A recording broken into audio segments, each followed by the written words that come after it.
Good. Hey guys, Congressman Murphy here, another episode of Making Sense in Congress. And I have my dear friend and good buddy, Representative Stephanie Bice here with us today. Hope you're doing well. Let me just introduce Representative Bice. She's fourth generation Oklahoman who served in the U.S. as a U.S. Representative for Oklahoma's 5th Congressional District since 2021. Prior to her state service, she was in the State Senate for 6 years. And in Congress, she serves on the Appropriations Committee on House Administration. Yay, we served on there together. And on that committee, she is the chairwoman of the Subcommittee on Modernization and Innovation. Oklahoma, good state. We're not going to talk about World Series baseball.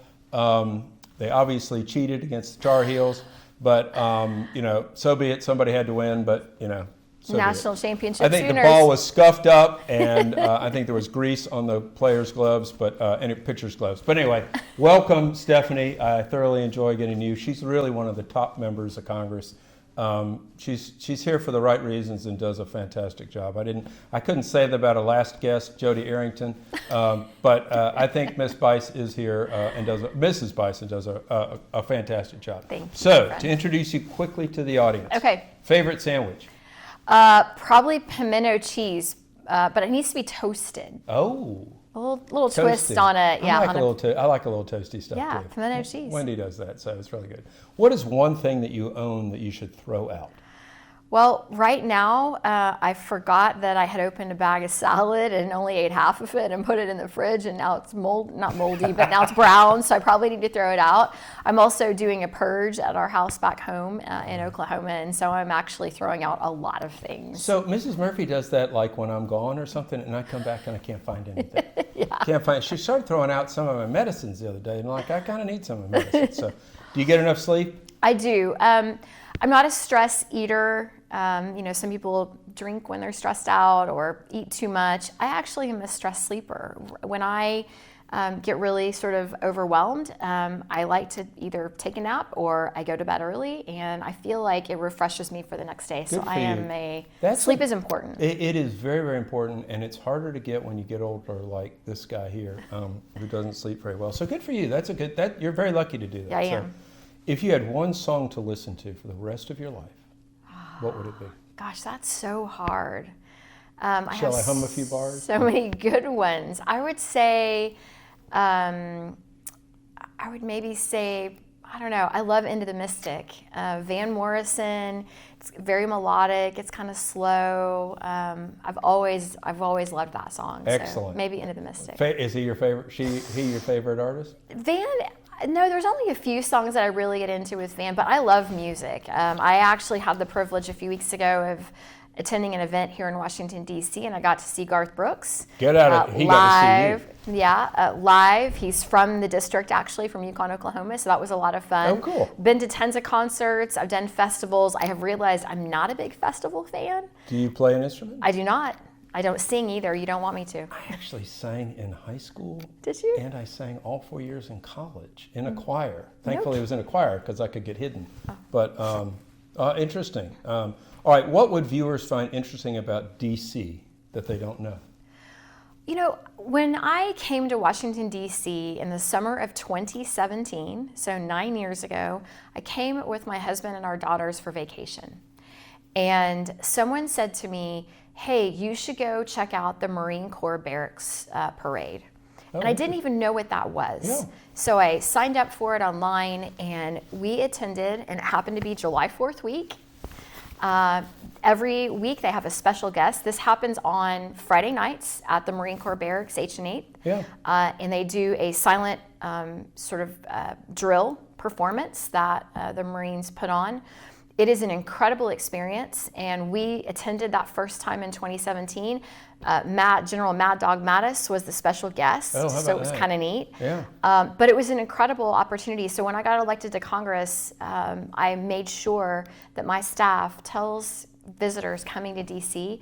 to go check out the Marine Corps Barracks Parade on Friday night, because it's a really cool experience. Well, we should do that also. Camp Lejeune is in our district. That's right. And Cherry Point, and we have a lot of either Marines or folks who are retired. They're still Marines. But, that's right. Well, great. Well, good. All right, let's get down to some questions. You've done a great job on the modernization. Yeah, well, I can say the subcommittee.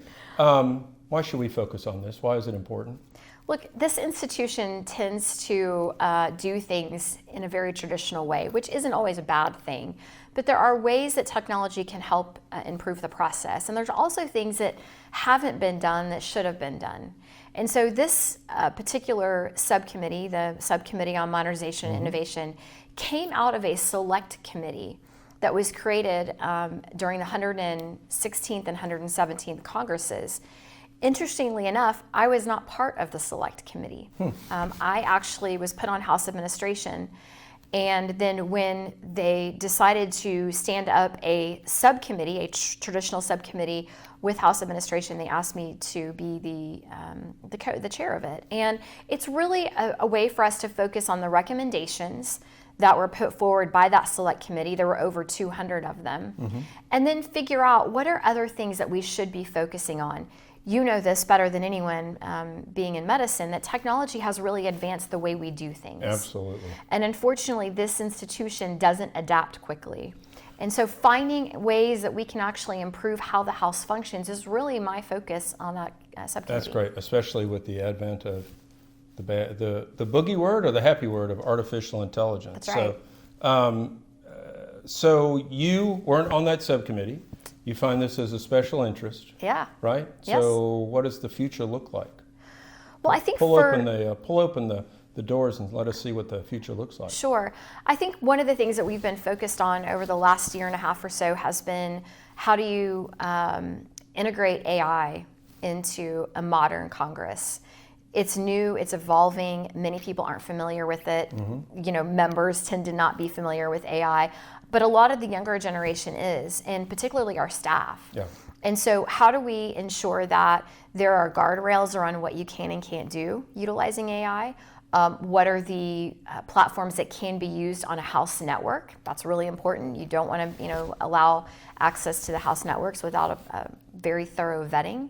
So we're looking at those things. And then we're also doing a lot of training to teach the next generation how to use AI in a way that can improve efficiencies within a House organization. You and I are unique.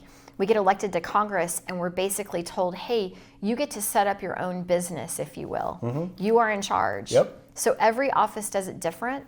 Some are a lot more tech forward than others.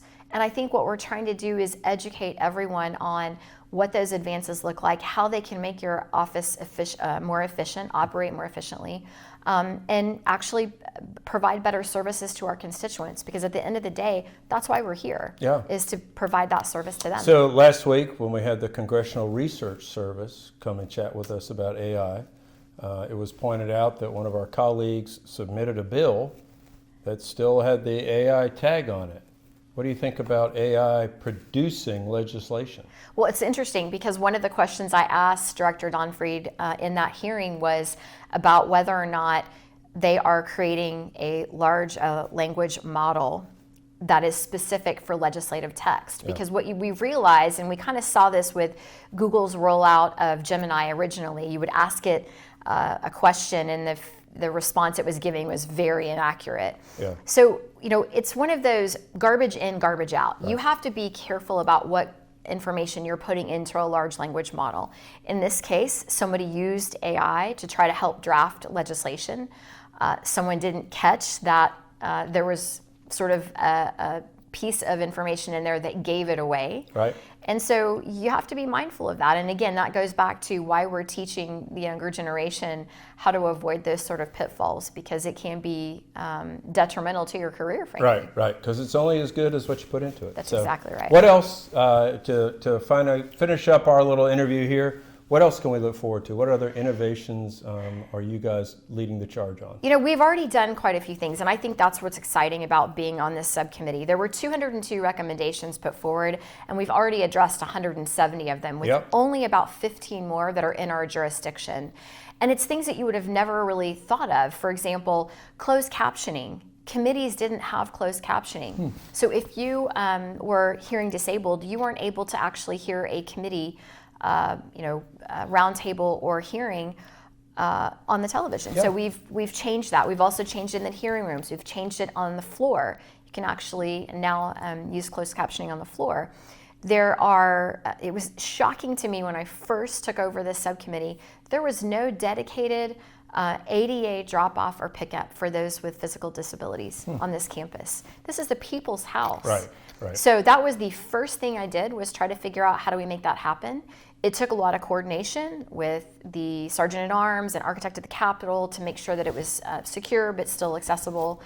So we've done a lot of this, I think, important work from the Select Committee, and now it's really thinking forward about how are we going to implement AI? What are the tools and resources we could use through the Congressional Research Service to be able to improve efficiencies? What types of training can we offer? Because technology is evolving so quickly that if we don't keep up, we're going to fall behind. Absolutely. And falling behind is a big deal. We have China that is always trying to imitate, replicate, and push us out of the picture. And security is a big concern, I would imagine. That's exactly right. And so making sure that we stay up to date with security in all different realms, whether it's cybersecurity, personal security, institutional security, whatever like. So That's exactly right. thank you for coming. Thank you Great for job. having me, Doc. Y'all- This was such a fun. You're awesome. Yeah. And so thank you guys for joining us. Representative Stephanie Bice from the great state of Oklahoma. She's going to come visit the great beaches of North Carolina at some point. Standing invitation. Thank you. Come out to see how real baseball is played. Thank you for visiting Yes, Making Hooters. Sense for Congress. We'll talk to you soon.